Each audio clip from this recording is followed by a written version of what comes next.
जी अस्सलाम वालेकुम। C-FAB6 आज के लेक्चर का आगाज करते हैं। लेक्चर आज हमारा 40 स्टार्ट किया था हमने code of ethics. Code of ethics को आगे लेके चलते हैं। अभी तक हमने कोड ऑफ एथिक्स में क्या स्टडी किया? कोड ऑफ एथिक्स का स्ट्रक्चर। एक तो ये कि आपको बताया कंफर्म क्वेश्चन है 10 से 15 नंबर का। दूसरा फिर इसके बाद आपको बताया कि जो क्वेश्चंस आएगा ये आपने कैफ स्टाइल का नहीं होगा। जैसे कैफ में किस तरीके से हम करते थे, इसको जुबानी याद करते थे कि ये सिचुएशन है, इसके ये रीड किया आपने कैफ लेवल का? शाबाश। तो आपने रीड किया तो आपको याद आया होगा कि कैफ लेवल पे सिचुएशन सामने आती थी, हम उसको मैच करते थे और याद किया होता था हमने थ्रेट्स को, लेवल ऑफ सिग्निफिकेंस और सेफगार्ड को, हम उसको एज इट इज प्रोड्यूस कर देते थे। यहां पे आपका स्टाइल, लर्निंग स्टाइल डिफरेंट होगा। यहां पे आपने ये नहीं देखना कि जी याद कर लूं सिचुएशंस को, उनके थ्रेट्स को, उनके वैल्यूएशन के फैक्टर्स और सेफगार्ड्स को याद नहीं करना। यहां पे है hide and seek. I cap situation देगा, आपने उस सिचुएशन को ढूंढना है कोड ऑफ एथिक्स से किस पैराग्राफ में डिस्कस हुई है। यहां पे टेस्टिंग का स्टाइल क्या होगा? जुबानी याद नहीं करना। कोड ऑफ एथिक्स को जुबानी याद नहीं करना। तो क्या सीखना है फिर? सीखना यह है कि आई कैप ने कोई सिचुएशन दी होगी और हमने ये देखना है कि ये सिचुएशन हमारे कोड ऑफ एथिक्स में किस पैराग्राफ में डिस्कस हुई है, उसको ढूंढना है। ठीक है, ढूंढने के लिए आपको पता है, फिर आपको पता होना चाहिए कि आपके कोड ऑफ एथिक्स जो है इसको रीड करना पड़ेगा, देखना पड़ेगा कि सिचुएशन किस तरीके, ये कोड ऑफ एथिक्स किस तरीके से स्ट्रक्चर्ड है। तो इसी स्किल को डेवलप करने के लिए, किस स्किल को डेवलप करने के लिए कि सिचुएशन हमारे सामने हो और हम अंदाजा लगा ले, ढूंढ ले कि ये कोड ऑफ एथिक्स के किस पैराग्राफ में ये सिचुएशन डिस्कस हुई है। ठीक है, पहला काम होगा क्वेश्चन से कोड ऑफ एथिक्स से रेलेवेंट पैराग्राफ तक पहुंचना। फिर दूसरा काम होगा कि उस पैराग्राफ की इंफॉर्मेशन को अपनी आंसर शीट पे छापना, एक्सट्रैक्ट करके एज इट इज सारा पैरा नहीं इंक्लूड करना, ये ज़हन में रखिएगा। लेकिन वो मेरा नेक्स्ट टारगेट है। अभी आपको किस चीज के लिए तैयार कर रहा हूं? पहला टारगेट क्या है हमारा? क्वेश्चन से को पढ़ के रेलिवेंट पैराग्राफ तक पहुंचना। तो इसमें आपका जो दरमियान में एक पुल है ना, पुल क्वेश्चन से आपके रेलिवेंट पैराग्राफ के, वो 3 पुल है। वो कल मैंने आपको याद करवाए थे, उनके पैराग्राफ याद है? कौन कौन से पार्ट बताए थे आपको? कोड ऑफ एथिक्स में डिफरेंट पार्ट्स है ना, तो कौन कौन से पार्ट्स मैंने आपसे कहा था कि आपने करने हैं? Part 1, part 3, part 4A। Part 2 किस चीज का था? बिजनेस, वो नहीं करना था। पार्ट 4B किस चीज का था? अदर देन ऑडिटर रिव्यू, उसमें आई क्या पूछता नहीं है। ठीक है, 3। तो जितनी भी सिचुएशंस हैं कोड ऑफ एथिक्स में, इन सारी सिचुएशंस की लिस्ट आपको इन 3 में से किसी एक पैराग्राफ में मिल जाएगी। इसका मतलब यह हुआ कि आपने सिचुएशन पढ़नी है और यह देखना है ये सिचुएशन आपके इन 3 पेजेस में से किस पेज के ऊपर हेडिंग बनी हुई है। मेन हेडिंग आपको इन 3 में से किसी एक पेज से मिल जाएगी। तो स्टेप नंबर 1 में क्वेश्चन पढ़ा, अंदाजा लगाया, अच्छा ये किस पेज पे है, उस पेज पे गए, उसमें से लिस्ट ढूंढी। सबसे ज्यादा क्वेश्चंस किस वाली लिस्ट में से आएंगे? पार्ट 4A वाली लिस्ट में से। उसका पेज क्या था? 1 to 4 के 1 to 8? 1 to 4, शाबाश। तो क्वेश्चन पढ़ के आपने पेज 1 to 4 पे जाना है और देखना है ये किस हेडिंग में डिस्कस हुआ है। या 1 to 4 और कौन सा पेज नंबर था? 68 और 68 या 64? शाबाश, 68। और तीसरा पेज नंबर कौन सा था? 10। इन 3 में से किसी एक पेज में आपको वो कंसेप्ट मिल जाएगा जिसके ऊपर क्वेश्चन बना हुआ। कल के लेक्चर में हमने स्ट्रक्चर पढ़ा था, क्लियर? आज के लेक्चर में हम सीखने जा रहे हैं कुछ टर्म्स। याद रखें, जब आप रेलिवेंट सेक्शन पे पहुंच जाएंगे ना, जैसे एग्जाम में क्वेश्चन है क्लाइंट का और ऑडिट मैनेजर का बिजनेस रिलेशनशिप है, ढूंढे बिजनेस रिलेशनशिप की तरह, फटाफट पहुंचे कोड ऑफ एथिक्स में ढूंढे। ऑनलाइन वाले स्टूडेंट्स आप भी कोड ऑफ एथिक्स खोलें और मुझे बताएं बिजनेस रिलेशनशिप किस पैराग्राफ में, किस सेक्शन में डिस्कस हुआ है? 520, शाबाश। ठीक है, अच्छा आगे चलते हैं। मुझे ये बताइए सेकंड ओपिनियन, एक है कंसेप्ट सेकंड ओपिनियन, ये किस जगह पे डिस्कस हुआ है? सेकंड ओपिनियन ये है हमारा 321, शाबाश 321। अच्छा और बताइए कि फाइनेंशियल इंटरेस्ट ये ढूंढे किस जगह पे है? 5। अच्छा अहम कंफ्लिक्ट ऑफ इंटरेस्ट ढूंढे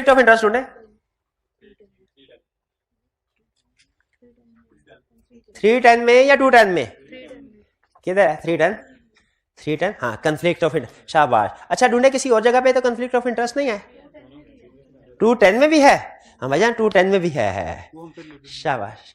ठीक है, तो इस तरीके से आपने इसको ढूंढना होगा, तो ढूंढ लेंगे इसे, बिल्कुल ठीक। लेकिन जब आप इन फर्दर इन सिचुएशन से आगे जाएंगे ना, जैसे एक है फैमिली एंड पर्सनल रिलेशनशिप, वो जरा देखिए कौन सा वाला सेक्शन है?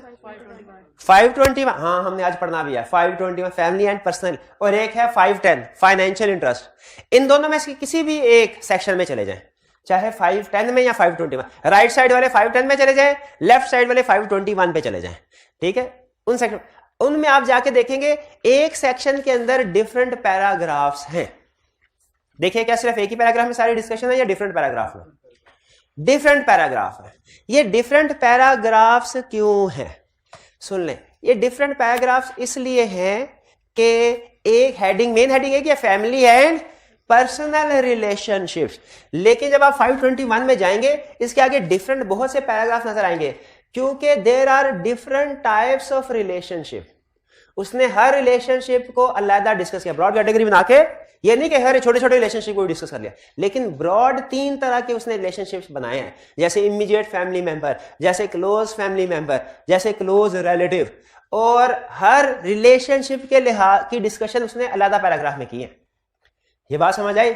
इसी तरह फाइनेंशियल इंटरेस्ट वाले में जाएंगे तो आपको बताएगा फाइनेंशियल इंटरेस्ट की डिफरेंट टाइप्स हो सकती हैं, ठीक है। जैसे ये भी हो सकता है आपने किसी क्लाइंट के शेयर्स खरीदे हों, ये भी फाइनेंशियल इंटरेस्ट है, ठीक है। और अगर आपने उसे लोन लिया, ये भी तो फाइनेंशियल इंटरेस्ट है एक तरह का, या लोन दिया है, ये भी फाइनेंशियल है कि नहीं? ये दोनों डिस्कस हुए होंगे। अच्छा आगे चले, अगर ये फाइनेंशियल इंटरेस्ट है पार्टनर के पास या मैनेजर के पास या इनके रिलेटिव्स के पास, तो मुझे बताइए यह सारी सिचुएशंस एक ही तरह की है कि ये डिफरेंट है एक दूसरे से, क्योंकि इनमें थ्रेट की नेचर डिफरेंट है ना। तो मुझे बताइए उसे ये सारे नेचर ऑफ रिलेशनशिप्स वगैरह जो है एक ही पैराग्राफ के अंदर डिस्कस कर देने चाहिए थे या डिफरेंट पैराग्राफ में? डिफरेंट पैराग्राफ में डिस्कशन बनती थी, पक्का। अच्छा अब मुझे बताइए, कैफ लेवल पे तो आपको सिर्फ सेक्शन तक पहुंच जाते थे। ये फैमिली एंड पर्सनल रिलेशनशिप है ना, जनरल डिस्कशन, जो एक जनरल पैराग्राफ होता है जिसमें कहता है normally family and personal relationship में ये थ्रेट होते हैं, ये सेफगार्ड होते हैं। फिर उसके बाद स्पेसिफिक डिस्कशन करता है कि अगर ये वाला रिलेशनशिप है तो ये सिचुएशन होगी, वो वाला रिलेशनशिप है वो सिचुएशन होगी। कैफ लेवल पे आपको सिर्फ जनरल डिस्कशन के तक रखा जाता था, यानी कैफ लेवल पे अगर टीम में पार्टनर के पास शेयर्स हैं तकरीबन वही थ्रेट वही सेफगार्ड, मैनेजर के पास शेयर्स हैं वही, रिलेटिव्स के पास शेयर्स हैं वही थ्रेट वही सेफगार्ड। भी ऐसे होता था ना। आपको नेचर ऑफ रिलेशनशिप के लेवल पे तो नहीं लेके जाते थे, लेकिन सीफैप लेवल पे चूंकि अब आपको सिर्फ जनरल डिस्कशन नहीं बल्कि उसके मजीद डिटेल स्पेसिफिक डिस्कशन की तरफ लेके चलना है, तो आपने क्वेश्चन में ये देखना है नेचर ऑफ रिलेशनशिप क्या है। अगर उस नेचर ऑफ रिलेशनशिप का कोई स्पेसिफिक पैराग्राफ है तो आपने उस स्पेसिफिक पैराग्राफ पे पहुंच के वहां पे जो लिखा है वो लिखेंगे सोल्यूशन में, जनरल वाली डिस्कशन नहीं करनी। ये बात समझ आ रही है? इसका मतलब है हम आपके स्टेप होंगे, क्वेश्चन देखा पेपर में से, फिर इन 3 पेजेस में से देखा किस पेज के ऊपर वो सिचुएशन डिस्कस हुई है, फिर जब सिचुएशन मिल गई तो आगे क्या करना है, उस नीचे सेक्शन में जाना है और देखना है इसके डिफरेंट पैराग्राफ में किस पैराग्राफ में किस एस्पेक्ट को डिस्कस किया है। और आई कैप ने वहां से, जैसे होता है ना समंदर में से मोती चुनना, आई कैप ने वहां से टेस्टिंग की होगी पैराग्राफ में से, मोती तक पहुंच गए, फिर उसको चुन के आपने सोल्यूशन में लिख देना है, केस स्टडी खत्म। लेकिन ये उस सही जगह तक पहुंचना ये असल कमाल है। वहां से एक्सट्रैक्ट करके समरी लिखना ये इतना मुश्किल काम नहीं होगा। असल मुश्किल काम क्या होगा? सही कोड ऑफ एथिक्स में सही जगह तक पहुंचना। ये शुरू में आपको प्रॉब्लम करेगा, शुरू में आपको प्रॉब्लम करेगा कि कौन सी सिचुएशन है, ये किस जगह पे है। जैसे हमारे हफाज कराम होते हैं तो उनसे कोई भी आयत पूछ ली जाए वो बता देते हैं कि नहीं ये किस बारे में है, किस सूरत में है, भाई बता देते हैं ना। समझ लीजिए कि उसी तरीके से आपने कोड ऑफ एथिक्स को हिफ्ज करना है कि कोई सिचुएशन केस स्टडी में आ जाए, आपको पता हो ये किस वाले सेक्शन के किस पैराग्राफ में डिस्कस हुई है, किस वाले सेक्शन में। पहले आप सेक्शन में पहुंचेंगे, उस सेक्शन से आगे डिफरेंट पैराग्राफ होंगे, आपने पैराग्राफ को बड़े स्मार्ट वे में हाईलाइट किया होगा कि इस पैराग्राफ में ये चीज डिस्कस हुई है, इस पैराग्राफ इसमें क्लोज फैमिली मेंबर डिस्कस हुआ है तो क्लोज फैमिली मेंबर को अंडरलाइन किया होगा, इसमें इमीडिएट फैमिली मेंबर डिस्कस हुआ उसको अंडरलाइन किया होगा। तरीकाकार समझ गए? इसीलिए कल हमने जब स्टार्ट दिया तो हमने पहले इसका स्ट्रक्चर समझा कोड ऑफ एथिक्स का, क्योंकि इसको ज़बानी याद नहीं करना हमने, बल्कि इसको सिचुएशन का देखना है हल किस पैराग्राफ में। आज अब नेक्स्ट लेवल पे एक स्टेप हम आगे जा रहे हैं, वो आज हम क्या सीख रहे हैं? Glossary, definitions.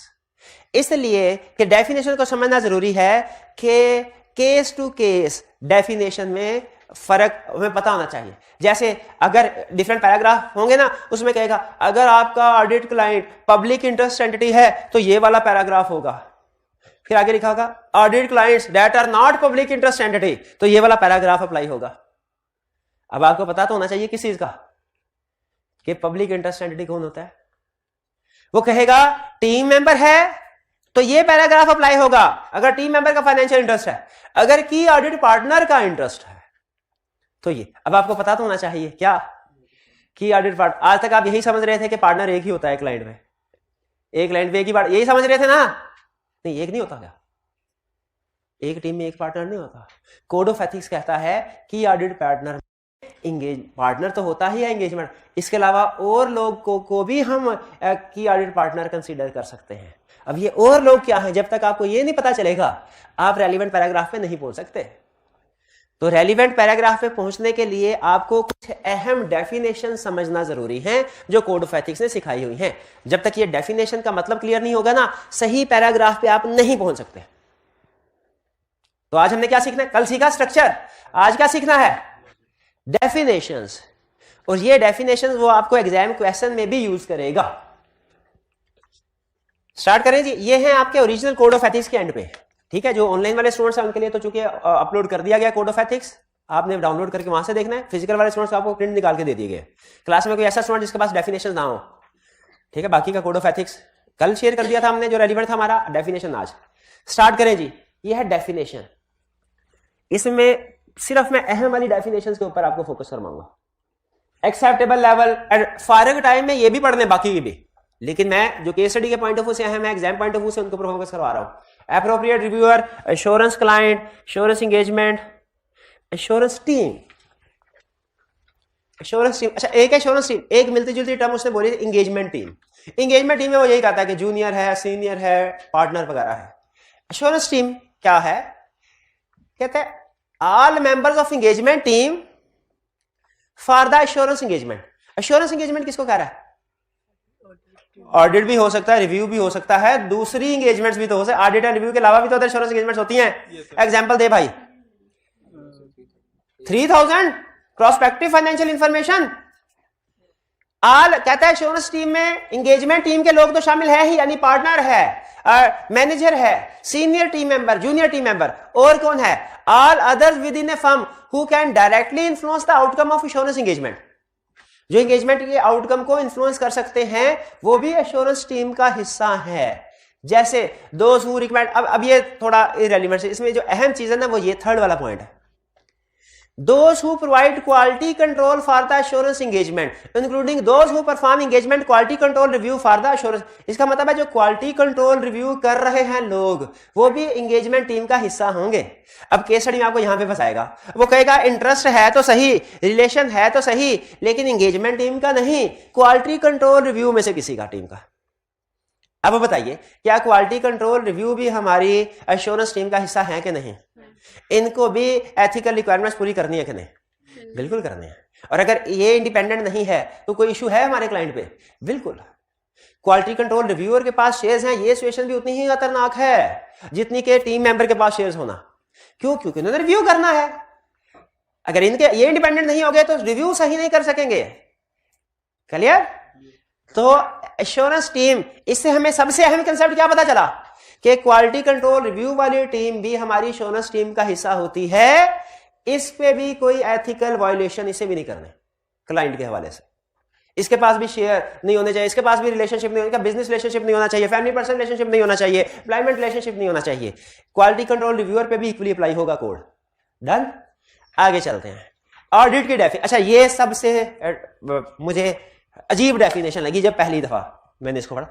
कह रहा है in part 4A, part 4A कौन सा है? पार्ट 4 ये वाला कौन सा जो हम पढ़ रहे हैं शुरू से? पार्ट 4A यानी जो हमारे सिलेबस में है। Term audit applies equally to review. क्या कह रहा है? ऑडिट जो नहीं, ये नहीं कह रहा ऑडिट इक्वल रिव्यू, ये कह रहा है कोड ऑफ एथिक्स जितना ऑडिट पे अप्लाई होता है उतना ही रिव्यू पे भी अप्लाई होगा। सेम क्वेश्चन में सारा कुछ सेम रहे, सिर्फ ऑडिट एंगेजमेंट की बजाय रिव्यू एंगेजमेंट कर दें तो कोड ऑफ एथिक्स अप्लाई होगा कि नहीं होगा? इक्वली अप्लाई होगा। ये समझ आ रहा है? Term audit applies equally to review. Clear? फिर इसके बाद अगली टर्म ऑडिट क्लाइंट।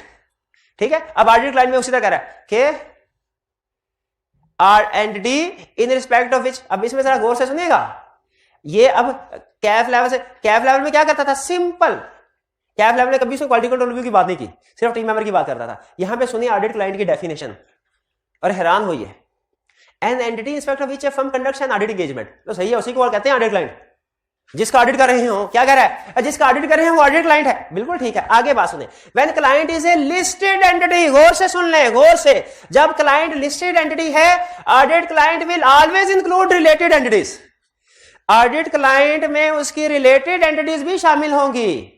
अगर लिस्टेड कंपनी का ऑडिट कर रहे हैं तो ऑडिट क्लाइंट से मुराद उसकी रिलेटेड एंटिटीज भी होंगी। इसको सुन लें, इसका यह मतलब नहीं है कि जब हम लिस्टेड कंपनी का ऑडिट करेंगे तो उसकी रिलेटेड एंटिटीज का भी ऑडिट करेंगे। रिलेटेड एंटिटीज को आगे चल के समझाएगा। रिलेटेड एंटिटी का मतलब अभी बताया था, एसोसिएटेड एंटिटीज यानी होल्डिंग सब्सिडी एसोसिएटेड कंपनी। कहना क्या चाह रहा है, गौर से सुनिए, इस लाइन का मतलब क्या है, इस लाइन ने हमारी रिस्पॉन्सिबिलिटी को 10 गुना बढ़ा दिया। इस लाइन ने कि अगर लिस्टेड क्लाइंट है ना तो क्लाइंट इंक्लूड रिलेटेड एंटिटी, 10 गुना कैसे बढ़ा दिया है, इसलिए कि अगर हमारा क्लाइंट लिस्टेड कंपनी है तो हमें उससे इंडिपेंडेंट तो होना ही होना है, उसकी रिलेटेड एंटिटी से यानी एसोसिएटेड कंपनी से भी इंडिपेंडेंट होना है। अब क्वेश्चन में पता क्या कहेगा, कहेगा हमारे टीम मेंबर का लिस्टेड कंपनी का ऑडिट कर रहे हैं, जिस कंपनी का ऑडिट कर रहे हैं उसमें कोई शेयर नहीं है, उसकी एक होल्डिंग कंपनी में शेयर हैं, उसकी एसोसिएटेड कंपनी में शेयर्स हैं। बताइए प्रॉब्लम आई कि नहीं आई, कैसे आई, ये रिलेटेड एंटिटी की वजह से। Audit client includes listed company के केस में कह रहा है, और लिस्टेड कंपनी का उसने एक दूसरा नाम भी रखा हुआ है। कल बताया था क्या, कल बताया था क्या, लिस्टेड कंपनी का, शाबाश, पब्लिक इंटरेस्ट एंटिटी, पब्लिक। तो अगर हमारा audit client public interest entity यानी लिस्टेड कंपनी है तो रिलेटेड एंटिटीज पे भी हमने इंडिपेंडेंट होना है। आगे क्या कह रहा है, when the audit client not listed entity तो audit client include those related entity over which client has direct और इनडायरेक्ट कंट्रोल। इसको सिंप्लीफाई करूं, कह रहा है अगर आपका क्लाइंट लिस्टेड है ना तो रिलेटेड एंटिटी से मुराद होल्डिंग सब्सिडियरी एसोसिएटेड कंपनी सब कुछ है, लेकिन अगर आपका क्लाइंट अनलिस्टेड है तो रिलेटेड एंटिटी से मुराद सिर्फ सब्सिडरीज हैं जिनके ऊपर कंट्रोल है। समझ आ रही बात की। अच्छा, ये रिलेटेड, इसकी डेफिनेशन का हमारी केस स्टडी में क्या इफेक्ट होगा भला, वो कहेगा सब्सिडरी में इंटरेस्ट है, जिस कंपनी का ऑडिट कर रहे हैं उसमें नहीं, किसमें, सब्सिडरी। तो कोड ऑफ एथिक्स की वायलेशन हो रही है। हम कहेंगे यस थ्रेट राइज हो रहा है, वो कहेगा अरे पागल हो गया, क्यों थ्रेट राइज हो रहा है, जिसका ऑडिट कर रहे हैं उसमें शेयर ही नहीं है, और जिसमें शेयर है उसका ऑडिट ही नहीं कर रहे, क्यों। हाँ, कोड ऑफ एथिक्स कहता है रिलेटेड एंटिटी से भी इंडिपेंडेंट होना है। क्लियर हुई ये बात। जहां पे लिखा होगा ना ऑडिट क्लाइंट से इंडिपेंडेंट होना है, तो आपने पढ़ना क्या है कि ऑडिट क्लाइंट और रिलेटेड एंटिटी से भी इंडिपेंडेंट होना है। कोड ऑफ एथिक्स में क्या लिखा होगा, ऑडिट क्लाइंट से इंडिपेंडेंट होना है, लेकिन आपने पढ़ना क्या है, ऑडिट क्लाइंट और रिलेटेड एंटिटी से भी इंडिपेंडेंट होना है। कोई पूछे रिलेटेड एंटिटी क्या है, आपने कहना इट डिपेंड्स, इट डिपेंड्स किस पे, ये चीज, शाबाश, लिस्टेड है कि अनलिस्टेड है। फिर उसके बाद ऑडिट एंगेजमेंट की डेफिनेशन। अच्छा, फिर कह रहे हैं हाँ audit client applies equally to review client, यानी अगर रिव्यू करने के लिए गए हैं तो जिस क्लाइंट का रिव्यू कर रहे हैं उसकी सब्सिडरी है, उससे इंडिपेंडेंट होना है कि नहीं। अगर लिस्टेड कंपनी है तो होना है, और अनलिस्टेड है तो फिर भी होना है, क्योंकि जो सब्सिडरी है ये दोनों में कवर होते हैं। फिर ऑडिट एंगेजमेंट, ऑडिट जाहिर है, ऑडिट इंक्लूड्स रिव्यू, तो audit engagement includes review engagement. ये इस पॉइंट के लिए इसको हाईलाइट किया था आपको ये समझाने के लिए। ऑडिट रिपोर्ट मतलब रिव्यू रिपोर्ट, ऐसे में ऑडिट और रिव्यू दोनों के ऊपर चूंकि कोड ऑफ एथिक्स अप्लाई हो रहा है, तो जहां जहां audit team, audit engagement, audit client, audit report की टर्म यूज करता है, इससे मुराद review engagement, review client, review team, review report भी होती है। बात समझ आ गई। चलिए, एश्योरेंस टीम में कौन कौन से लोग शामिल है, एश्योरेंस टीम में कौन कौन से लोग शामिल है, जो एंगेजमेंट टीम है वो भी, प्लस हाँ जी क्वालिटी कंट्रोल रिव्यूअर वाले भी। ये एग्जाम में ध्यान रखना है आपने, क्वालिटी कंट्रोल रिव्यूअर। अच्छा, क्लोज फैमिली, अच्छा फैमिली मेंबर के ऊपर डिस्कशन अभी हम करते हैं, लेकिन थोड़ी सी ब्रेक कर लें हम, ठीक है, ब्रेक के बाद, नमाज की ब्रेक के बाद, और आज इंशाल्लाह आपकी इफ्तारी यही होगी, ठीक है जी। आज इफ्तारी, कल जल्दी छुट्टी हो गई थी ना, आज नहीं होनी, अच्छा तारीख नहीं होगी। चलिए पास कीजिए जी। तो हम बात कर रहे थे क्लोज फैमिली की। कोड ऑफ एथिक्स 3 तरह के रिलेशनशिप डिस्कस करता है, immediate family member, close family member, close relative. और अक्सर सिचुएशंस में ये तीनों रिलेशनशिप की डिस्कशन अलग-अलग पैराग्राफ में होती है। इसका मतलब ये एग्जाम क्वेश्चन में अगर कोई रिलेशनशिप बताता है किसी टीम मेंबर का क्लाइंट में कोई रिलेशनशिप है, तो आपने ये जरूर देखना है कि वो इमीडिएट फैमिली मेंबर है, क्लोज फैमिली मेंबर या कि close relative. Immediate family member किसे कहते हैं? स्पाउस और dependent child. Dependent means minor समझ लीजिए, डिपेंडेंट चाइल्ड और स्पाउस, यह है immediate family member. Close family member क्या, यानी हस्बैंड वाइफ और जो छोटे बच्चे। और क्लोज फैमिली मेंबर कौन है? पेरेंट्स, सिबलिंग्स और इंडिपेंडेंट चाइल्ड, ठीक है, वालिदैन, बहन भाई और जो बड़े वाले बच्चे हैं वो। और क्लोज रिलेटिव तीसरा टाइप ऑफ रिलेशनशिप है। क्लोज रिलेटिव में बाकी के जितने भी रिश्तेदार हैं वो सारे कवर हो जाते हैं। तो ये 3 तरह के। अब ये देखें, क्लोज फैमिली मेंबर की बात कर रहे हैं ना, तो close family member, immediate family member किसी और जगह पे, क्लोज रिलेटिव शायद किसी और जगह पे डिस्कस करेगा। तो क्लोज फैमिली में कौन कौन से रिलेशनशिप आते हैं? पेरेंट्स, चाइल्ड और sibling who is not an immediate family, जो इमीडिएट फैमिली मेंबर नहीं है, यानी ऐसे चाइल्ड बच्चे जो के बड़े हैं वो क्लोज फैमिली में हैं। जो छोटे होते हैं, डिपेंडेंट होते हैं, वो किस कैटेगरी में आते हैं? Immediate family member. बाकी code of corporate governance routine की डेफिनेशन है। हाँ, डायरेक्ट फाइनेंशियल इंटरेस्ट, डायरेक्ट एक कूलिंग ऑफ पीरियड टर्म हुई है, इसको भी चलते चलते डिस्कस कर लेते हैं। जब लॉन्ग एसोसिएशन हो किसी क्लाइंट के साथ, लॉन्ग एसोसिएशन का मतलब है कि कोई सेम टीम काफी सालों तक ऑडिट क्लाइंट का ऑडिट करती रहे, ठीक है, काफी सालों तक। तो अगर पहले कोई रिलेशनशिप ना भी हो तो नेचुरल है कि बार बार ऑडिट करने से एक एसोसिएशन क्रिएट हो जाती है। तो इस एसोसिएशन को ब्रेक करने के लिए कोड ऑफ एथिक्स ये कहता है कि कूलिंग ऑफ पीरियड होना चाहिए, यानी जब ज्यादा अरसे तक, जैसे 5 साल तक आप कंसेक्यूटिव किसी एक ही कंपनी का बार बार 5 साल तक ऑडिट करते हैं, तो उसके बाद आपको थोड़ी ब्रेक दे देनी चाहिए ताकि जो रिलेशनशिप है वो नॉर्मलाइज हो सके। इस ब्रेक पीरियड को कहते हैं कूलिंग ऑफ पीरियड। ये नॉर्मली 2 साल का होता है, ठीक है। आगे बाकी जो रेलिवेंट सिचुएशन है जिसमें डिस्कस हुआ वगैरह वहां पे जाके पढ़ेंगे, वहां पे इसके बारे में मजीद डिस्कशन मिलेगी। डायरेक्ट फाइनेंशियल इंटरेस्ट क्या है, इसको समझ लीजिए। एक है डायरेक्ट फाइनेंशियल इंटरेस्ट, एक है indirect financial interest. Direct financial interest क्या है? Financial interest owned directly by and under the control of an individual or entity including those managed on discretionary basis by other, are beneficially owned through a collective investment vehicles, state trust or other instrument। इसको simplify कर देता हूं, क्या क्या रहा है। are under control or the ability to influence investment decision। Direct financial interest, देखिए इसको हम समझते हैं एक छोटा सा क्विक डायग्राम बना के। ये ऑडिट फर्म है, फर्म, और इसने इन्वेस्टमेंट की इस कंपनी में, एबीसी लिमिटेड में, शेयर्स खरीदे। ये जो फाइनेंशियल इंटरेस्ट, अभी हम फोकस कर रहे हैं डायरेक्ट और इनडायरेक्ट के ऊपर, फाइनेंशियल इंटरेस्ट के ऊपर नहीं। फाइनेंशियल इंटरेस्ट का मतलब है जो भी पैसे, जैसे शेयर्स खरीदे, कोई इन्वेस्टमेंट वगैरह की, डिबेंचर्स वगैरह, शेयर डिबेंचर सिक्योरिटीज को बाय किया गया। तो यहां पे मैं समझा रहा हूं फाइनेंशियल इंटरेस्ट नहीं, बल्कि डायरेक्ट और इनडायरेक्ट से क्या मुराद है। फर्म ने शेयर्स खरीदे एबीसी लिमिटेड के, फर्म का डायरेक्ट फाइनेंशियल इंटरेस्ट है एबीसी लिमिटेड में। क्लियर? दूसरी सिचुएशन, फर्म ने एबीसी लिमिटेड के शेयर्स नहीं खरीदे, फर्म ने शेयर्स बाय किया है या इन्वेस्टमेंट की है नेशनल बैंक ऑफ पाकिस्तान के म्यूचुअल फंड में। ये म्यूचुअल फंड वगैरह होते हैं, इन्वेस्टमेंट व्हीकल्स भी इनको बोलते हैं। इनके जरिए अब इस फर्म ने की इन्वेस्टमेंट इसमें, इसने शेयर्स बाय, क्योंकि इनका रूटीन का काम यही होता है बाइंग सेल। इसने शेयर्स खरीदे एबीसी लिमिटेड के। क्या म्यूचुअल फंड का एबीसी लिमिटेड में फाइनेंशियल इंटरेस्ट है? कौन सा? डायरेक्ट या इनडायरेक्ट? डायरेक्ट। फर्म का म्यूचुअल फंड में इंटरेस्ट है फाइनेंशियल, डायरेक्ट या इनडायरेक्ट? क्या फर्म का एबीसी लिमिटेड में इंटरेस्ट है? डायरेक्ट नहीं है, इनडायरेक्ट है। इनडायरेक्ट किसके थ्रू? ये म्यूचुअल फंड्स के थ्रू। इनको डिफरेंट नेम्स दे रहा है म्यूचुअल फंड को, लेकिन इसके थ्रू। क्लियर? लेकिन एक चीज और ध्यान में रखिएगा, इसमें एक ट्विस्ट भी है। ट्विस्ट क्या है? अगर ये फर्म इस म्यूचुअल फंड के डिसीजंस को इन्फ्लुएंस कर सकती है, कंट्रोल कर सकती है। अगर ये फर्म इस म्यूचुअल फंड को कंट्रोल कर सकती है, इन्फ्लुएंस कर सकती है, तो फिर इसके जरिए से जितने भी इंटरेस्ट हैं वो इनडायरेक्ट नहीं रहेंगे, डायरेक्ट रहेंगे इस कंट्रोल। ये बात समझ आई? तो डायरेक्ट फाइनेंशियल इंटरेस्ट और इनडायरेक्ट फाइनेंशियल इंटरेस्ट, ये टर्म भी कोड ऑफ एथिक्स में बार बार यूज होगी डिफरेंशिएशन में।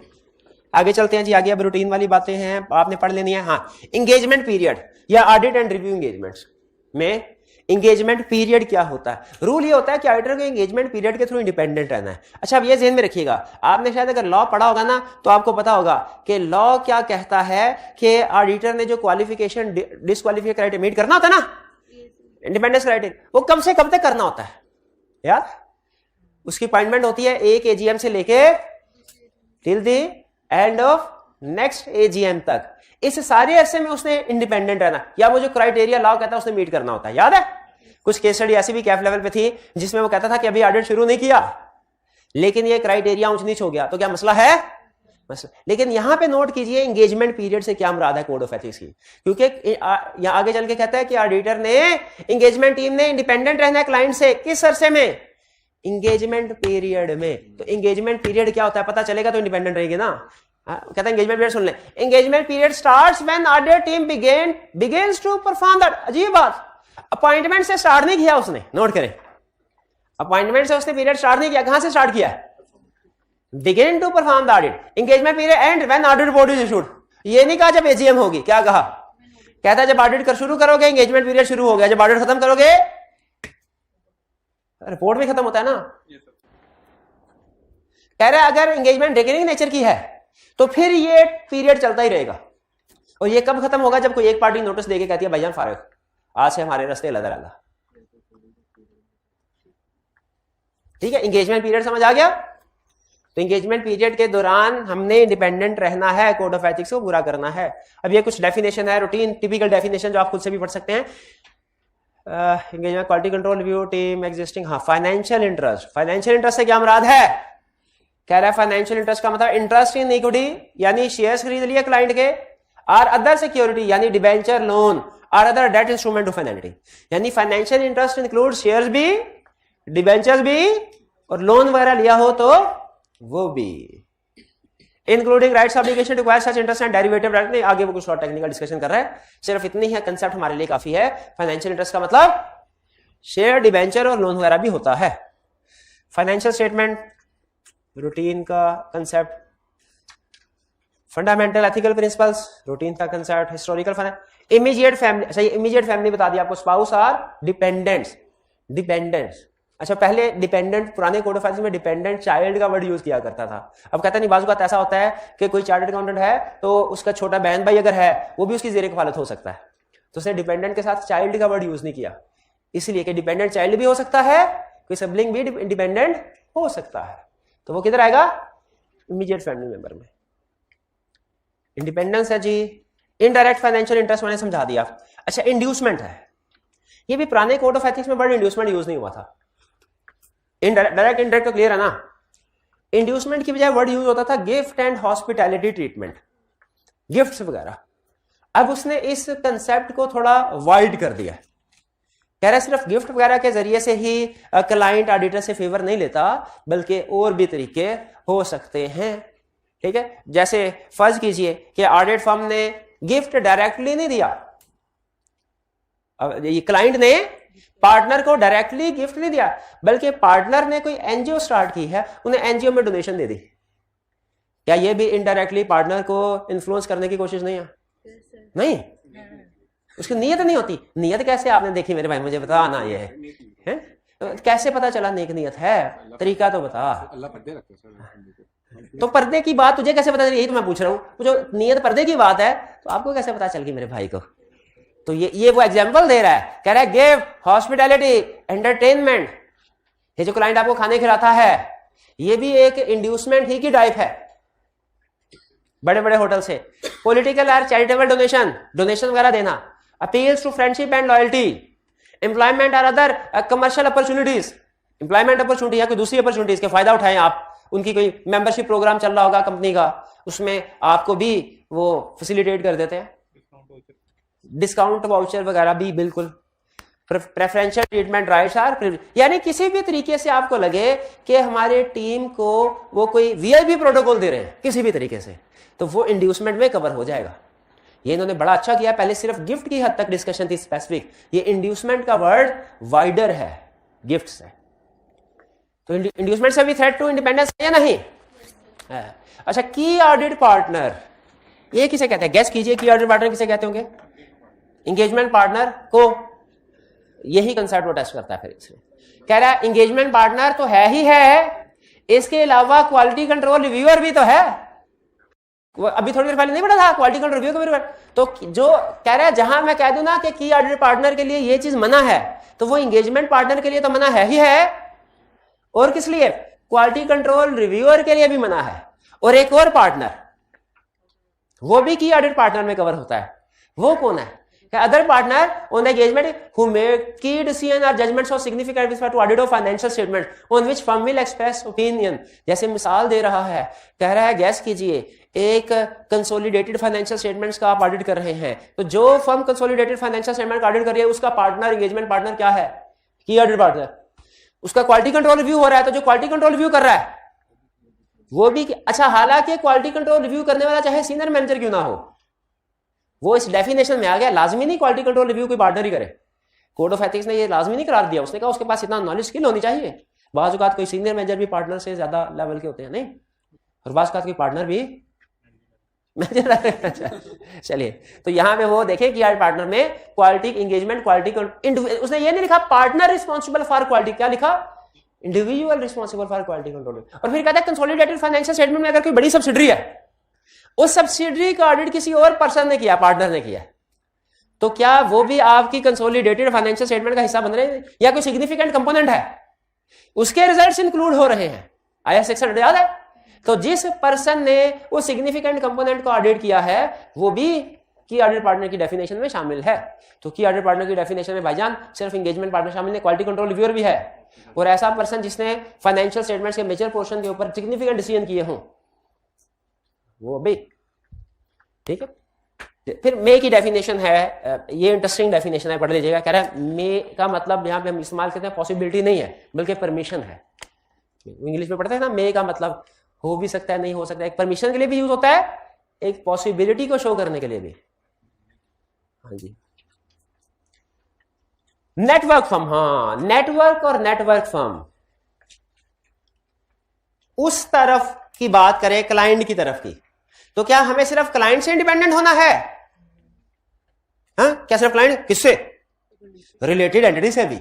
अब इस तरफ की बात करें, टेबल के इस तरफ, क्या सिर्फ ऑडिट फर्म को इंडिपेंडेंट होना है या नेटवर्क फर्म्स को भी?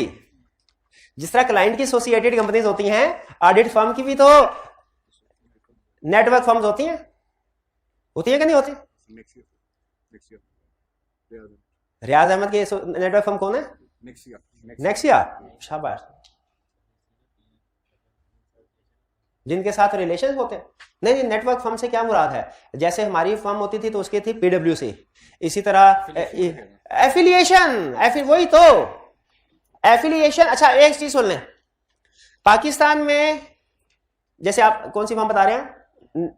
रियाज अहमद की कौन सी? नेक्सिया। वो पाकिस्तान में नेक्सिया और रियाज अहमद ये तो नेटवर्क फर्म है, लेकिन अगर अफगानिस्तान में कोई और फर्म है जो नेक्सिया की एफिलिएशन उसने करवाई है, तो अफगानिस्तान वाली फर्म और पाकिस्तान वाली फर्म ये भी आपस में नेटवर्क फर्म है। डेफिनेशन सुनिए, कह रहे हैं नेटवर्क का मतलब क्या? Large structure that is aimed at cooperation, जिसका मकसद है कोऑपरेशन करना, और क्या? That is clearly aimed at profit और कॉस्ट शेयरिंग, जो आपस में प्रॉफिट या कॉस्ट शेयरिंग करते हैं, और शेयर कॉमन ओनरशिप, कंट्रोल और management, common quality control policy and procedure, common business strategy, the use of common brand name are significant part of professional resources. Brand name share करना, resources share करना, cost share करना, जो firms ये कर रही होंगी आपस में एक दूसरे के साथ, वो नेटवर्क फर्म है। ऑडिट भी शेयर हो रहा है, नहीं, जो दो फर्म मिलकर ऑडिट कर रही होती है वो अलग कंसेप्ट है, वो जॉइंट ऑडिट है। वो एक दूसरे के साथ अपने रिसोर्सेज शेयर नहीं कर रही होती, रिसोर्सेज अपने अपने होते हैं। यहां इससे मुराद नेटवर्क फर्म से मुराद जॉइंट ऑडिट नहीं है। ठीक है, जैसे वो जो सॉफ्टवेयर, अगर आपकी एफिलिएशन हो फर्म की इंटरनेशनल किसी फर्म के साथ, बिग 4 बिग 10 जो भी आप कहते होते हैं, तो वो आपको बहुत से रिसोर्सेज भी शेयर करते हैं। उनके सॉफ्टवेयर होते हैं, ऑडिट के सॉफ्टवेयर, जिनको हम पाकिस्तान में अप्लाई करते हैं, यूज करते हैं, तो वो रिसोर्सेज शेयर होते हैं। वो नेटवर्क फर्म है, वो नेटवर्क है। और नेटवर्क फर्म क्या है? Firm or entity that belongs to a network. Clear हो गया?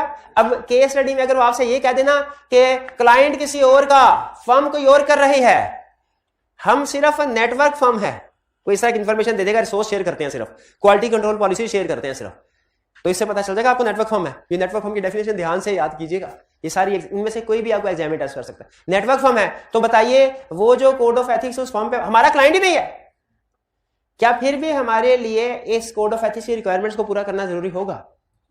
यस होगा, लेकिन किस जगह पे? जहां पे जिस रिक्वायरमेंट में उसने नेटवर्क फर्म को इंक्लूड किया होगा। वो लिखता है firm or network firm shall not do this, तो जहां पे इसने नेटवर्क फर्म कह दिया कि शैल नॉट डू दिस, तो उसका मतलब है सारी की सारी नेटवर्क फर्म भी उस रिक्वायरमेंट की पाबंदी करेंगे। फिर इसके बाद फर्दर इंफॉर्मेशन है जी, आगे चलते हैं। नॉन कंप्लायंस है, office, public interest entity. Public interest कहता है किसको? कहता है listed and company, listed entity public interest entity है। पब्लिक इंटरेस्ट एंटिटी का कंसेप्ट यह है जिसमें पब्लिक इंटरेस्ट इन्वॉल्व हो, जिसमें जनरल पब्लिक का इंटरेस्ट हो। लिस्टेड कंपनी में तो डायरेक्टली इंटरेस्ट होता है ना, पैसा इन्वॉल्व होता है लार्ज पब्लिक का। क्या लिस्टेड कंपनी के अलावा भी कुछ ऑर्गेनाइजेशन ऐसी हो सकती है जिनमें जनरल पब्लिक का इंटरेस्ट हो? गवर्नमेंट जैसे एनजीओज वगैरह है, नॉट फॉर प्रॉफिट ऑर्गेनाइजेशन जो होती हैं, चैरिटी ऑर्गेनाइजेशन, इनमें जनरल पब्लिक का इंटरेस्ट होता है इनमें भी। तो इसीलिए जो पब्लिक इंटरेस्ट एंटिटी है उसकी डेफिनेशन में लिस्टेड एंटिटी तो है ही है, ये सबसे बड़ी एग्जांपल है जो आपने याद रखनी है। फिर कह रहा है एंटिटी डिफाइंड बाय रेगुलेशन और लेजिस्लेशन है पब्लिक, जिसको लॉ ने कह दिया हो पब्लिक इंटरेस्ट एंटिटी, वो भी पब्लिक इंटरेस्ट एंटिटी। और for which audit is required by regulation legislation to be conducted in compliance with the same independence requirement that apply to audit of listed. Such regulation may be promulgated by relevant including an audit regulator. Other entity may also be considered public interest entity as out in paragraph 400.8. यहाँ पे कुछ example दे रखा है, मजीद भी हो सकती है। Listed company की एग्जांपल दी, वो पब्लिक इंटरेस्ट है, जिसको लॉ ने कह दिया पब्लिक इंटरेस्ट एंटिटी है, वो है। और यह सेकंड पार्ट में क्या कह रहा है? अगर किसी कंपनी को लॉ ने पब्लिक इंटरेस्ट एंटिटी नहीं कहा, लेकिन कहा इसकी ऑडिट पे रिक्वायरमेंट्स इंडिपेंडेंस की उतनी ही सख्त हैं जितनी लिस्टेड कंपनी का ऑडिट करते हुए रिक्वायरमेंट्स है, क्राइटेरिया उतना ही सख्त है, तो फिर ऐसी कंपनी को भी हम पब्लिक इंटरेस्ट एंटिटी कहेंगे। आगे देखते हैं कि काम की डेफिनेशन है जी, रिलेटेड एंटिटी। हाँ ये आया था ना अभी, क्या कौन सी डेफिनेशन थोड़ी पहले पढ़ी थी जिसमें जिक्र हुआ था? ये पढ़ नहीं चुके रिलेटेड एंटिटी? थोड़ी देर पहले कौन सी पढ़ी थी रिलेटेड एंटिटी डिस्कस हुई थी? डिस्कशन नेटवर्क फर्म नहीं, उससे पहले उस वक्त आप क्लास में नहीं आए हुए थे, ऑडिट क्लाइंट नहीं था।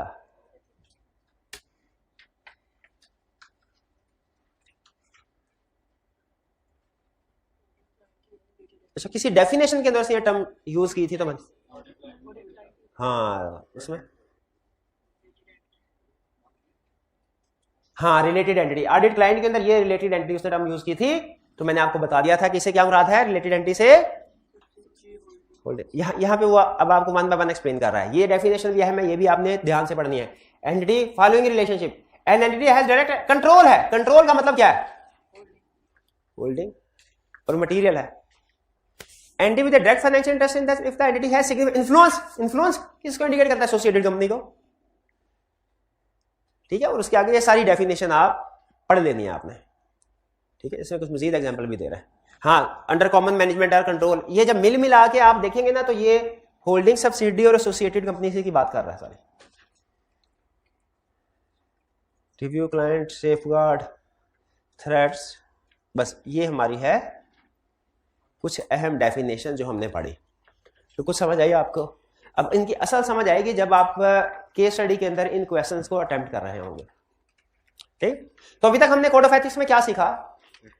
हमने स्ट्रक्चर पढ़ा, हमने इसकी डेफिनेशन पढ़ी। अब आपने करना क्या है? अब आपको कुछ बेसिक क्वेश्चंस आपने करने हैं जिनमें क्वेश्चन आपके सामने होगा और आपने कोड ऑफ एथिक्स में उस रेलिवेंट सिचुएशन को ढूंढना है, ठीक है जी। अच्छा कुछ क्वेश्चन है सीफैप लेवल के, ये आपके सामने है, इनको नोट कर लीजिए, ये घर जाके आपने क्वेश्चन करने। अभी क्लास में प्रैक्टिस के लिए कुछ और क्वेश्चंस हम करते हैं, ये नोट कर लें, पिक्चर ले लीजिए। ये क्वेश्चंस आपने, ये जितने भी क्वेश्चंस हैं ये उन दोनों सिचुएशन से रिलेट करते हैं जो सामने बोर्ड पे लिखी हुई हैं, फाइनेंशियल इंटरेस्ट और दूसरा फैमिली एंड पर्सनल रिलेशनशिप। कैसे करेंगे भला इनको अटेम्प्ट? पेपर कहां से मिलेंगे आपको? पेपर कहां से मिलेंगे? ये आईकैप की वेबसाइट में इतने पुराने तो नहीं होंगे, 2011 का तो नहीं होगा? तो वो, हाँ जी, वो LMS वो शेयर किए हुए ना LMS के ऊपर, ठीक है? तो या वो गूगल ड्राइव के ऊपर लिंक शेयर किया हुआ, याद है? वहां पे पेपर मौजूद है, वहां से आप डाउनलोड कर सकते हैं। अच्छा, अब इस तरह करते हैं कि कुछ आपको प्रैक्टिस के लिए मैं क्वेश्चन देता हूं और क्लास में आपकी प्रैक्टिस कराता हूं कि क्या आप क्वेश्चन को देख के रेलिवेंट सेक्शन या पैराग्राफ पे पहुंचते हैं कि नहीं। अच्छा, अभी चूंकि आपने डिटेल पैराग्राफ नहीं पढ़े हुए तो मैं सिर्फ, आपने इतनी एक्सपेक्टेशन है मेरी कि आप सिर्फ रेलिवेंट सेक्शन पे पहुंच जाए, तो पहुंच जाएंगे। चलिए 2 मिनट दीजिए, मैं तब तक क्विज को सेटअप कर लूं, क्वेश्चंस आपके सामने रख लूं, और मीनवाइल आप अगर उन लिस्ट को एक दफा गो थ्रू करना चाहें, पढ़ना चाहें तो पढ़ लीजिए। जी पॉज कीजिए। अच्छा, अब मैं आपको एक वार्म अप एक्सरसाइज करवाना चाह रहा हूं। इस वार्म अप एक्सरसाइज का मतलब यह है कि आपके सामने छोटी छोटी सिंपल सिचुएशन जो कि बेसिकली कैफ लेवल के कोड ऑफ एथिक्स की टेस्टिंग से उठाई गई है, लेकिन याद रखें सिचुएशन चूंकि कोड ऑफ एथिक्स से ही बनाई गई है इसलिए हमारी इस प्रैक्टिस के लिए रेलिवेंट है, लेकिन है बेसिक्स। प्रैक्टिस करने के लिए, जो स्टार्टअप प्रैक्टिस करने के लिए, उसके लिए अच्छी एग्जांपल है। होगा क्या, आपके सामने क्वेश्चन होगा। अब मैं आपको ये बताना चाह रहा हूं कि कैफ लेवल पे जब कोड ऑफ एथिक्स में डिफरेंट सिचुएशन होती थी तो उसके आगे थ्रेड्स लिखे होते थे, सेफगार्ड लिखे होते थे कैफ लेवल में किताब में। वो थ्रेड या सेफगार्ड हम टीचर्स कहां से देख के लिखते थे भला? वो इस कोड ऑफ एथिक्स से। और अगर आप ये प्रैक्टिस कर लेते हैं तो आप भी इस काबिल हो जाएंगे कि कोई भी कोड ऑफ एथिक्स का क्वेश्चन अगर हो तो उसका सोल्यूशन आप खुद बना के स्टूडेंट्स को दे सकें। करना क्या है, आपने, आपके सामने सिचुएशन है, आपने सिचुएशन को पढ़ना है और अंदाजा लगाना है कि ये सिचुएशन उन हेडिंग में से किस सेक्शन में डिस्कस हुई है।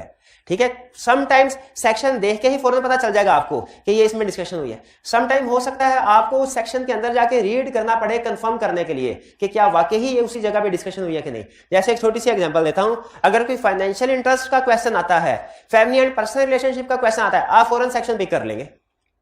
लेकिन अगर इस तरह का क्वेश्चन आता है कि ऑडिट क्लाइंट से कोई पर्सन क्लाइंट को छोड़ के फर्म को ज्वाइन किया या फर्म को छोड़ के क्लाइंट को ज्वाइन किया, तो इसमें 2 सेक्शंस हैं, इन 2 सेक्शंस में मिलती जुलती सिचुएशन डिस्कस की गई है।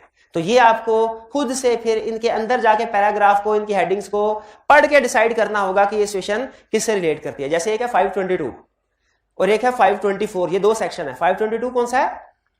रिसेंट सर्विसेज, हाँ जी, और विद ऑडिट क्लाइंट रिसेंट, यानी अगर कोई टीम मेंबर ने रिसेंट पास्ट में क्लाइंट को सर्व किया हो, वो सारी सिचुएशन इस सेक्शन में आएंगी। और 524 है, इसमें क्या डिस्कशन करता है? Employment with audit client. बजाहिर देखने में recent services with audit client और एम्प्लॉयमेंट विद ऑडिट क्लाइंट मिलता जुलता कंसेप्ट है, लेकिन एम्प्लॉयमेंट विद ऑडिट क्लाइंट वो उन सिचुएशन को डिस्कस करता है जिसमें हमारी फर्म से छोड़ के कोई क्लाइंट को ज्वाइन करना चाहता है। आगे इसमें लेकिन डिफरेंट सिचुएशन है, जैसे अगर अभी निगोशिएशन चल रही है सिर्फ, तो क्या करना है, और अगर निगोशिएशन से बात आगे बढ़ गई है, डिसीजन कर लिया गया है छोड़ने का, तो क्या करना है, और अगर छोड़ के चला गया कोई पर्सन, हमारा टीम मेंबर छोड़ के टीम को क्लाइंट को चला, फिर क्या करना है, ये सारी सिचुएशन इन सेक्शन में डिस्कस हुई है। अब आपके सामने ये क्वेश्चन है, आपने इसको रीड करके रेलिवेंट 3 पेजेस हैं आपके पास, याद रखिए, तीनों में से सिचुएशन किसी में भी हो सकती है। Freshco Private Limited has asked your firm to help them in implementation of the ERP software. Your firm has refused to accept the engagement as the firm believes that it does not have the required competence. अच्छा, क्या एक audit firm audit client को कोई दूसरी other services भी provide कर सकती है? ये सब कर सकती है। ढूंढे जरा ये किस जगह पे डिस्कशन हुई है, ढूंढे कि क्या ऑडिट फर्म अपने क्लाइंट्स को ऑडिट के अलावा किसी और जगह कोई और सर्विसेज प्रोवाइड कर सकती है। सर्च कर 600 देखते हैं जी, 600 में क्या, provision of non insurance service. जवाब दुरुस्त है, शाबाश, बिल्कुल 600। उसमें जरा 2-3 एग्जांपल्स भी बता दीजिए हमें कि वो कौन कौन सी एग्जांपल्स हैं जो ऑडिट फर्म अब क्लाइंट को प्रोवाइड कर सकती है या जिसके प्रोवाइड करने से थ्रेट राइज होते हैं। Counting and book keeping services, और बोलते जाए कौन से, टैक्स सर्विसेज, वैल्यूएट। ये क्यों बनवा रहे हो भला? ताकि आइंदा अगर किसी क्वेश्चन में accounting and book keeping services आ जाए, टैक्स सर्विसेज आ जाए, वैल्यूएशन सर्विसेज आ जाए, तो आपको पता चल जाए किस वाले सेक्शन में है। 600 के आगे फर्दर डिटेल है। और कौन सी सर्विसेज आप बताते जाए ताकि जेहन में बैठ जाए। लीगल सर्विसेज, और कौन सी, इंटरनल ऑडिट सर्विसेज। अच्छा, ये जिस सर्विस की बात कर रहा है वो बताए ना, वो किधर है? ERP software. ये किसकी बात कर रहा है? Information technology services. तो इसका मतलब है अगर ये एक्सेप्ट कर लेता तो हम इसका आंसर किस वाले सेक्शन में से ढूंढते? 606 में से। लेकिन क्या नाम है? Information technology system services. लेकिन देखे उसने गूगली करा दी, उसने ईआरपी सॉफ्टवेयर का जिक्र किया, लेकिन साथ ही कह दिया कि भाईजान मुझे इनकार कर दिया। इसका मतलब है इस सेक्शन से बाहर निकल आए हम, प्रोवाइड ही नहीं कर रहे ना। इस सेक्शन के अंदर लिखा होगा ना कि ये प्रॉब्लम हो सकती है, ये सेफगार्ड अप्लाई करके कर सकते, वरना नहीं कर सकते, हमने कहा होगा हमने अप्लाई नहीं करने। तो इसका मतलब ये सेक्शन रेलिवेंट नहीं है क्योंकि रिफ्यूज कर दिया। आगे चले, कह रहे however the firm has referred FPL to an IT firm which has relevant competence. As part of the arrangement, IT firm will pay 15% of fees charged to FPL to your firm. यानी 50% fees. इस तरह की fees को कहते हैं referral fee. जैसे हम तो कोई सर्विस प्रोवाइड नहीं करते, लेकिन अगर हम अपने कस्टमर को किसी दूसरी फर्म के पास भिजवा दें और वो दूसरी फर्म हमें कमीशन दे दे, जैसे रेफरल कमीशन, आप स्टूडेंट नहीं घेर घार के बच्चे दूसरे इंस्टीट्यूट में करवाते हैं, अपना गुजारा कर लेते हैं दूसरे के साथ, जो मर्जी उसके बाद पूछे भी नहीं है कभी। बड़ा मशवरा देना बड़ा जिम्मेदारी का काम होता है भाई, मशवरा देना बड़ा जिम्मेदारी, वो होती है रेफरल फी। अब जो स्टूडेंट सबसे पहले मुझे बताएगा ये रेफरल फी वाली सिचुएशन किस सेक्शन में है, किस सेक्शन में है, उसको इनाम मिलेगा। 330 का और इन्होंने क्या कहा 410। 330 दिखाएं किधर, रेफरल कमीशन का नाम आ रहा है, fees and other type of remuneration है, जिसमें तो और भी चीजें हो सकती है। 330 के अंदर जाके देखिए उसमें रेफरल अगर आ गया आपका प्राइस, आपका आपने क्या कहा था 410 में दिखाएं क्या जिक्र कर 410 में क्या, 410 में भी है फीस। फी देखिए 410 में अगर रेफरल फी आ गई 50 रुपए आपके, 310 में आ गई तो आपके, आपने 310 बोला था, और रेफरल फी, शाबाश ढूंढिए, शाबाश शाबाश, 310 में है, 310 में किधर है, शाबाश, रेफरल फी में 330 में भी है,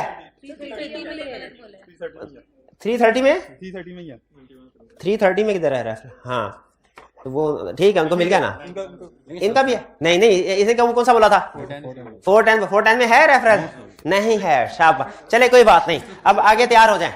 next B, Ahmad has recently joined your firm as an audit manager. Ahmad ने ज्वाइन किया फर्म को, firm intends to depute him on the audit of Monsoon Private Limited. Prior to joining the firm, Ahmed had been providing accounting and taxation services to MPL for last many years. Ahmed was also assisting MPL in preparation of annual budget man. यानी हमारे पास ऐसा बंदा आ गया जो client को services, client का employ रहा है एक तरह से। बताइए शाबाश, जल्दी से सबसे पहले जो ढूंढेगा इसमें कौन सा, सबसे पहले मेरा ख्याल उन्होंने बताया था, हाँ इसने नहीं बताया था, उस पीछे वाले ने बताया था, तुमने डील की हुई आपस में। क्या देखिए 522 ही है जो इस सिचुएशन को डील करता है। क्या है 522 की हेडिंग, शाबाश, recent services with audit client, शाबाश शाबाश, ये लीजिए 50 रुपए भाई को दीजिए। अब आगे चलते हैं नेक्स्ट। अब आपको पता चला किस तरीके से आपने पहचानना है। अब देखिए सिर्फ मैं अभी आपको लिंक आगे लिखना क्या है ये नेक्स्ट लेवल पे समझाना है मैंने, उसको छोड़ दें, सिर्फ आपने पैराग्राफ तक पहुंच गए यही बहुत है।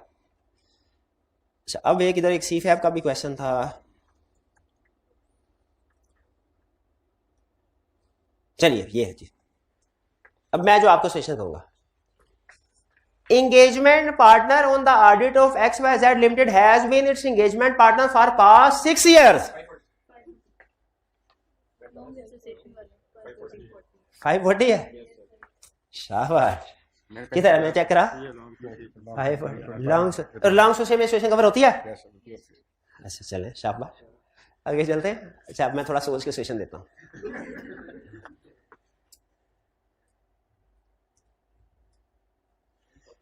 Second, audit manager engaged on the audit of a company has been offered a job by that company. He has been asked to join on March 1 when current CFO would retire.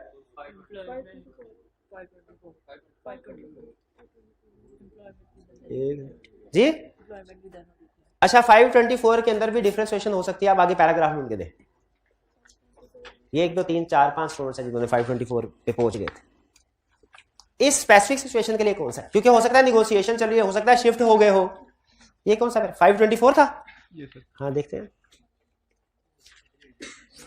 Farmer partner और audit team member 524, हाँ जी 524.5 audit team member entering employment with a client, यानी ये अभी negotiations वगैरह हो रही हैं, शाबाश।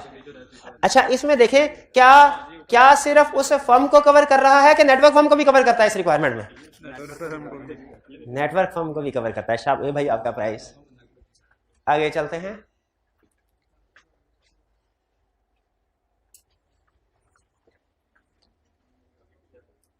अच्छा, आप सुने,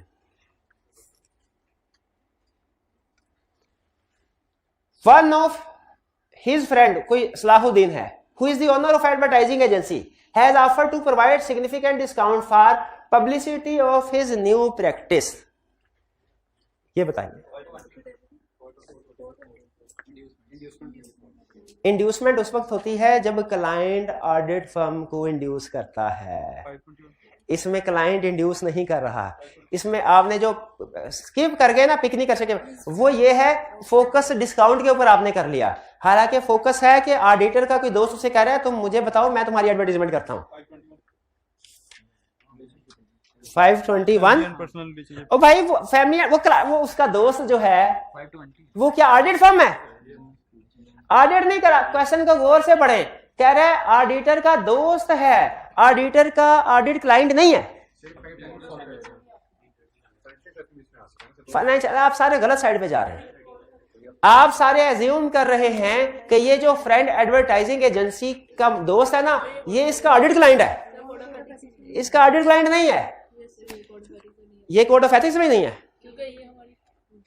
ये सिचुएशन है एडवर्टाइज। क्वेश्चन ये है क्या सीए फर्म्स एडवर्टाइजमेंट करती हैं? नहीं सर भाई, आई क्या कहता है, किधर लिखा हुआ है वो ढूंढो, आज ढूंढो किधर लिखा हुआ है कि एडवर्टाइजमेंट लाउड है कि नहीं। किधर लिखा हुआ है? लिखा हुआ है। अब मुझे ये नहीं पता, जो जितना हिस्सा मैंने आपको कोड ऑफ एथिक्स का दिया उसमें है, मेरा ख्याल है कि है। तो ढूंढना गैस क्यों कर रहा है जी? 370 किधर है? अनाउंसमेंट अनड्यू पब्लिसिटी टू, शाबाश, 370 करेक्ट। अच्छा, इसके बाद फिर अच्छा आगे चलते हैं। Third, design limited contacted Shamsuddin and informed him that they are willing to appoint him as their external auditor in the next AGM at a fee of 200,000 if he completes audit in a month. However, in case of delay in the audit work, the audit fee will be reduced to 150,000. किसमें? 410 किधर है? 410 तो fees है। Fees के अंदर 5 तरह के मसले मसाइल होंगे। फीस कंटिजेंट फी होता है, अंडर कटिंग होता है, ओवरड्यू फीस होती है, रेफरल फी होती है, वो तो 5 से कई तरह के मसले हैं। अब ये कौन से वाला मसला वाला, ये आपने ढूंढना। ये कौन सा? ये कंटिजेंट फी। शाबाश, पैराग्राफ है 410 के अंदर है कंटिजेंट फी। शाबाश शाबाश, 410 बोल दिया तो 410.9 लिखने से आपको प्राइस नहीं मिलना। ठीक है, शाबाश। चलिए आगे चलते हैं। आप इसके अलावा अब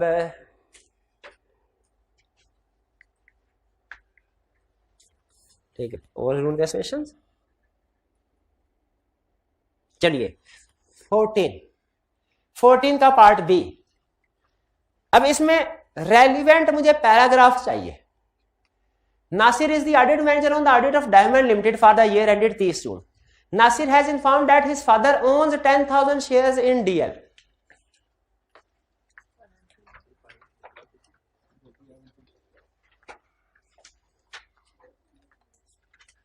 अब ये मुझे नहीं पता ये कौन सा मेंबर है, इमीडिएट है, क्लोज है कि क्लोज रिलेटिव है, ये तो आपने खुद देखना है। 510.10 पहली आवाज आई थी। 510.10 क्या कह रहा है? इमीडिएट फैमिली में, फादर इमीडिएट फैमिली मेंबर में आता ही नहीं। हा हा हा हा, पैरा बताए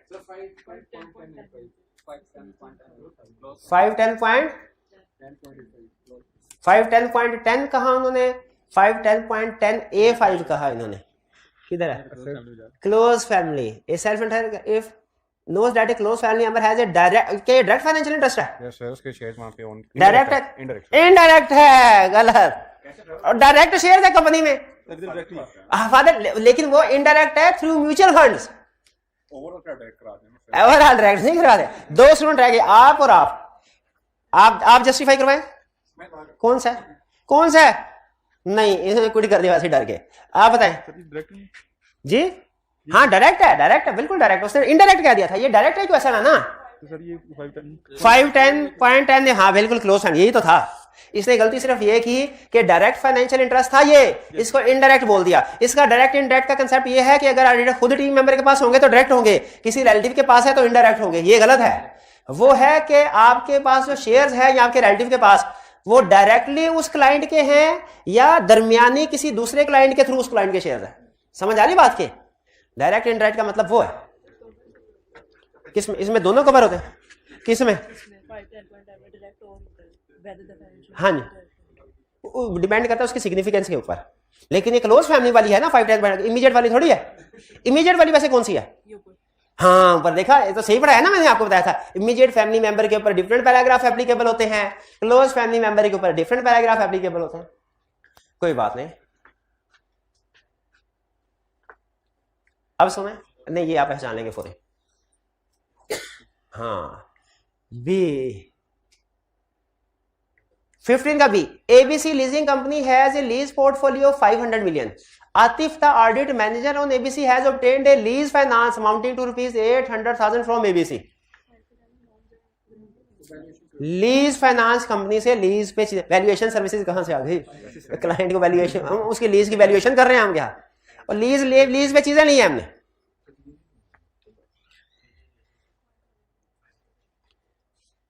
बिजनेस रिलेशनशिप है या फाइनेंशियल इंटरेस्ट है या कि लोन है?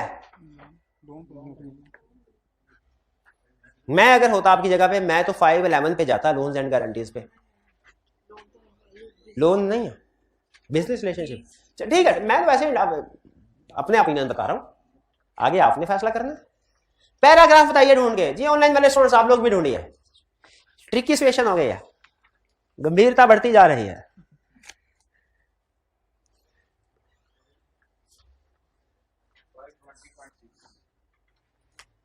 पहले सजेशन है 520, नीचे क्या कह रहा है? Purchase of good and services from audit client by firm और network firm. Audit team member भी कवर हो रहा है। एड आउट, ठीक है। बाइंग गुड एंड सर्विसेज उन्होंने बताया है, बजाहिर लग रहा है कि यही अप्लाई हो रहा है। कोई और अगर बेहतर पैराग्राफ आ गया तो ठीक है। लोन्स एंड गारंटी वाला, टीम मेंबर फैमिली गारंटी और लोन नहीं, ये तो लोन और गारंटी, ये तो बैंक वाले के ऊपर होगा। ये लोन या गारंटी तो नहीं है ना, ये purchase of good and services वाला है ना। लीजिंग कंपनियां बिल्कुल, तो वो बेसिकली सर्विसेज या उसके जिन चीजों में डील करती है। तो शाबाश जी। सिमिलर इंस्टीट्यूशन से मुराद होती है वो जो फाइनेंसिंग कंपनीज होती हैं, नॉन बैंकिंग फाइनेंशियल इंस्टीट्यूशंस। ये मेरे ख्याल में ये इनका जवाब ठीक है, purchase of good and service वाला। लोन वाला केस मेरी जजमेंट के मुताबिक नहीं है। अच्छा, अब ये भी आप पहचान गए होंगे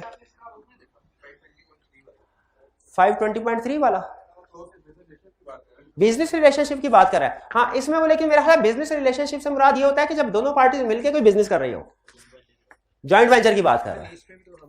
लीज पे हम उससे हासिल कर रहे हैं, हम दोनों मिलकर ये नहीं कर रहे। अगर हम कहते हैं ना आ भाई तू और मैं मिलकर लीज का बिजनेस चलाते हैं, ये बिजनेस रिलेशनशिप होता।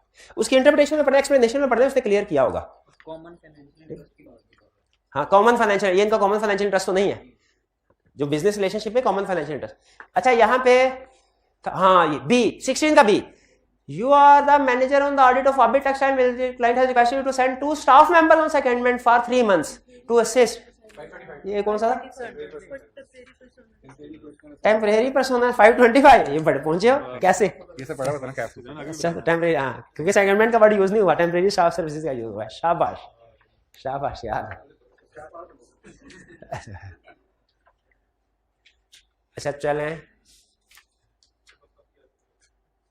सी, सी अब आप खुद ही पढ़े, मैं नहीं पढ़ा, सी पढ़े खुद ही।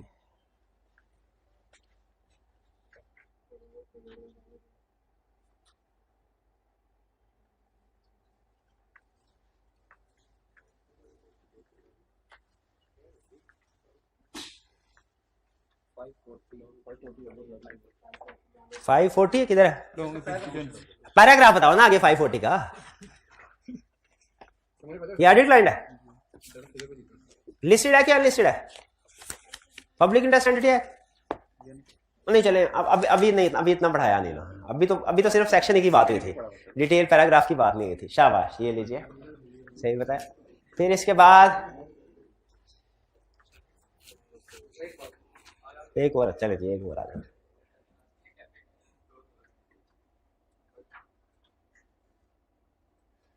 चलिए क्वेश्चन 19, बड़े हैं।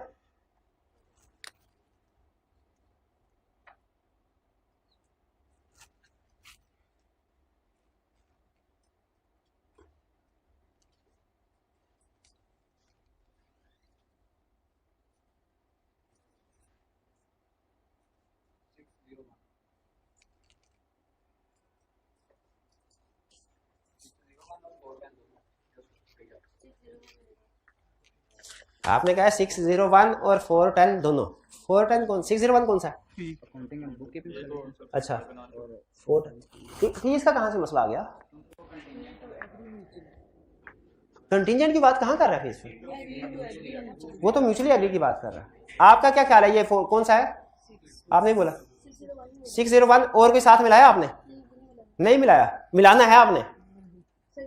नहीं आता, शाबाश। जवाब इनका भी ठीक था 601, लेकिन इन्होंने साथ में इररेलेवेंट, इसलिए मैं तसल्ली कर रहा था कि शायद ये भी साथ में नहीं मिलाया, तो ये सिर्फ 601 का है। शाबाश, ये सिर्फ वो बुक कीपिंग की बात कर रहा है। बुक जी, बुक कीपिंग इसने कहा था, इसके बाद कहा था, चलिए आगे चलते। फिर इसके बाद नहीं एक दो भाई, अभी 5-7 मिनट है अफ्तारी में, 5-7 मिनट है।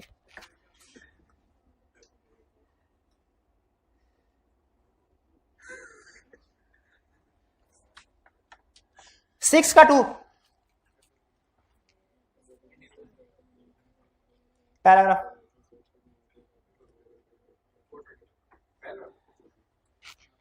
ये सेक्शन, रेलिवेंट सेक्शन भी बता दें। 420 इधर है, 420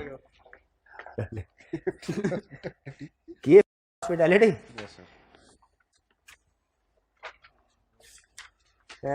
ऑफर्ड 3 सच पासेस। ठीक है, सही कह रहा जी। चैलेंज तो नहीं करना चाहता कोई, शायद कैफ का बड़ा काम आ रहा है आज इसके। चलिए एक आधा और बस।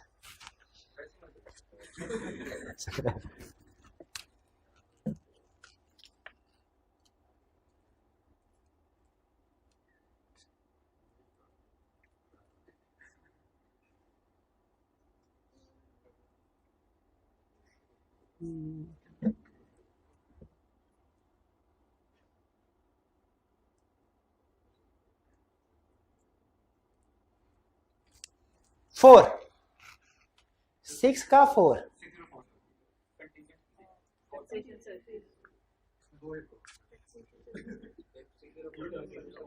6 FLS has offered your firm that the fee for taxation services of this year may be based on दो कौन कौन से? कंटिजेंट फी और टैक्स सर्विसेज। आपका सिर्फ टैक्सेशन है, दोनों है। ये सिर्फ कंटिजेंट फी का केस है। एक कंटिजेंट फी के अंदर वो कहता है कि ऑडिट क्लाइंट को अश्योरेंस और नॉन अश्योरेंस सर्विसेज, दोनों तरह की सर्विसेज के लिए कंटिजेंट फी नहीं दी जा सकती इस केस में। वैसे टैक्स को भी डिस्कस करना चाहें तो कर सकते हैं, लेकिन टैक्स में कोई थ्रेट राइज नहीं होता। टैक्स में कोई थ्रेट राइज नहीं। हाँ, कंटिजेंट फी में उसने बात बताई हुई है कि इंश्योरेंस और नॉन इंश्योरेंस सर्विसेज अपने ऑडिट। अच्छा, अगर ऑडिट क्लाइंट के अलावा किसी को, नॉन ऑडिट क्लाइंट को कंटिजेंट फी बेसिस एग्री करें, उसमें प्रॉब्लम कोई नहीं है। हर कंटिजेंट फी बुरी नहीं है, जो ऑडिट क्लाइंट के साथ कंटिजेंट फी एग्री की जाएगी वो बुरी है। क्लियर? अच्छा चले, वैसे अब ये बोनस कंसेप्ट आपसे पूछ रहे थे, इसका प्राइस नहीं है। Tax services, tax cases, tax services किस सेक्शन में है?